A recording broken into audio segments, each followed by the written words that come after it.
नमस्कार, आप देख रहे हो उत्तराखंड टाइम। मैं आपके साथ शिखा नेगी। यूं तो देश का एक बड़ा हिस्सा औपनिवेशिक ब्रिटिश हुकूमत की दमनकारी नीति से त्रस्त था, लेकिन देशी रियासतों के नवाबों और राजाओं में भी जनता पर दमन और शोषण का कहर ढा रखा था।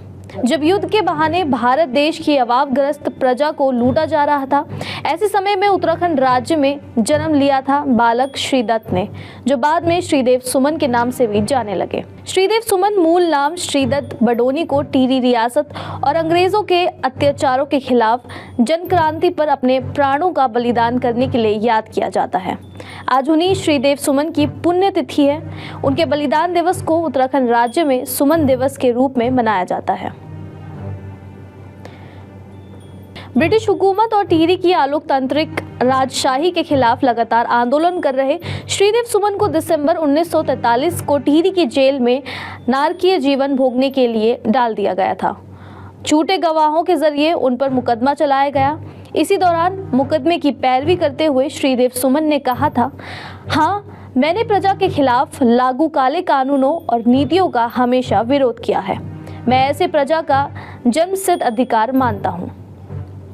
देश का एक वर्ग शायद ही श्रीदेव सुमन के बलिदान से परिचित हो। देश सरदार भगत सिंह के नाम को जरूर जानता है, मगर उत्तराखंड में श्रीदेव सुमन को ही सरदार भगत सिंह कहते हैं, जिन्होंने 29 की उम्र में ही जनता के लिए प्रजामंडल की स्थापना की मांग करने के कारण अपनी ही रियासत में राजाओं द्वारा प्रताड़न और क्रूरतापूर्ण शोषण के बाद प्राप्त त्यागने वाले श्रीदेव सुमन की कहानी सरदार भगत सिंह के बलिदान से कम नहीं है। श्रीदेव सुमन के व्यक्तित्व में कई महापुरुष की झलक थी। वे बहुमुखी प्रतिभा के धनी थे। रियासत के खिलाफ श्रीदेव सुमन के विरोध में यदि भगत सिंह का जुनून नजर आता था, तो दूसरी ओर वे महात्मा गांधी के विचारों से भी प्रभावित थे। सुमन एक श्रेष्ठ लेखक और साहित्यकारी भी थे। उन्होंने पंजाब विश्वविद्यालय से रत्नभूषण, प्रभाकर और बाद में विशारद और साहित्य रत्न की परीक्षाएं पास की थी। सुमन ने दिल्ली में देवनागरी महाविद्यालय की स्थापना की और कविताएं भी लिखने लगे। वर्ष 1937 में सुमन सौरभ नाम से अपनी कविताएं भी प्रकाशित करवाईं। इसी दौरान वे पत्रकारिता के क्षेत्र में भी सक्रिय रहे। टिहरी जिले के बमुनपट्टी के अंतर्गत जौल गांव में जन्मे श्रीदेव सुमन ने चंबा में प्राथमिक शिक्षा ग्रहण करने के बाद उन्होंने टिहरी से मिडिल स्कूल की पढ़ाई की। विद्यार्थी जीवन के दौरान ही 1930 में देहरादून के सत्याग्रही आंदोलन में शिरकत करने के कारण उन्हें 15 दिन की जेल और बैतों से पीटे जाने की सजा मिली थी। इस सबके बीच उनका अध्ययन भी जारी रहा। श्रीदेव सुमन हिमालय रियासत में जनता को जागरूक करने के साथ साथ उनकी समस्याओं को राष्ट्रीय स्तर पर उठाने का भी काम करते हैं। यहीं से श्रीदेव सुमन रियासत के अधिकारियों की नज़र में आ गए और रियासत द्वारा इनके भाषण देने और सभा करने पर रोक लगा दी गई।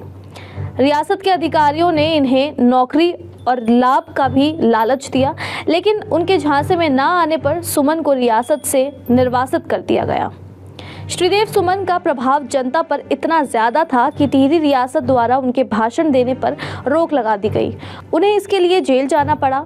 भारत छोड़ो आंदोलन के दौरान वे गिरफ्तार किए गए और 1 साल तक देश की विभिन्न जेलों में रखे गए। टिहरी रियासत के जुल्मों के संबंध में इस दौरान जवाहरलाल नेहरू ने भी कहा था कि टिहरी राज्य के कैद खाने दुनिया भर में मशहूर रहेंगे, लेकिन इससे दुनिया में रियासत की कोई इज्जत नहीं बढ़ सकती। श्रीदेव सुमन ने टिहरी की जनता के अधिकारों को लेकर अपनी आवाज़ बुलंद करते हुए कहा कि मैं अपने शरीर के कण कण को नष्ट हो जाने दूंगा, लेकिन टिहरी के नागरिक अधिकारों को कुचलने नहीं दूंगा। अपने शरीर के कण कण के नष्ट हो जाने पर भी टिहरी के नागरिक अधिकारों के लिए लड़ने का दम भरने वाले श्रीदेव सुमन ने अपने इस संकल्प को निभाए रखा। उत्तराखंड के निर्माण में श्रीदेव सुमन जैसे अमर बलिदानों का सबसे बड़ा योगदान रहा है। ये देवभूमि के साथ ही नायकों की भूमि भी है, जिन्होंने समय समय पर अपने रक्त और बलिदान के उदाहरण पेश करे और उत्तराखंड के इतिहास को गौरवशाली बनाया है। आज के लिए बस इतना ही। देखते रहिए उत्तराखंड टाइम। धन्यवाद।